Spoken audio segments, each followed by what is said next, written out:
হবে, কিভাবে চলতে হবে, সেই কর্মের সৃষ্টি করে চলেছেন। আর সেই কর্মের মধ্যে আমাদেরকে নিয়োজিত রেখে কেমন করে রক্ষা করে চলেছেন। এই আচার্য পরম্পরার মধ্যে দিয়ে আজকে যে বিপুল কাজ তিনি দিলেন, তাই তো ছোট্ট ছোট্ট মেয়েগুলোর কাছে এত সুন্দর অভিজ্ঞতার কথা শুনলাম আমরা জীবনের কথা, বেঁচে থাকার কথা, বেড়ে ওঠার কথা। ঠাকুর বলছেন অভাবে পরিশ্রান্ত মন ব্রহ্ম জিজ্ঞাসা আনে।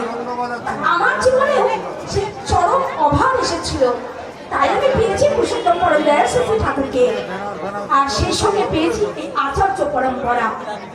পুরুষোত্তম পরম দয়াল শ্রী ঠাকুরের যে অভিনব লীলার কথা কারোর জীবন দিয়ে ওটা জীবনও যদি বলতে থাকে তাহলেও কিন্তু সে বলে শেষ করতে পারবে না। এখানে আমরা সবাই বলছি ঠাকুরকে ভালোবাসি, ঠাকুরকে বিশ্বাস করি, প্রশ্ন শূন্য দিন হয়ে যেন ওই সময় যখন ঠাকুর ভালোবাসি। ঠাকুর বলছেন ভালোবাসার কত অর্থ, চির পরিবর্তনশীল মনকে অপরিবর্তনীয় করিয়া চিরস্থায়ী প্রাণের সহিত নিরবচ্ছিন্নভাবে মিশিয়ে রাখাকেই প্রকৃত ভালোবাসা বলে।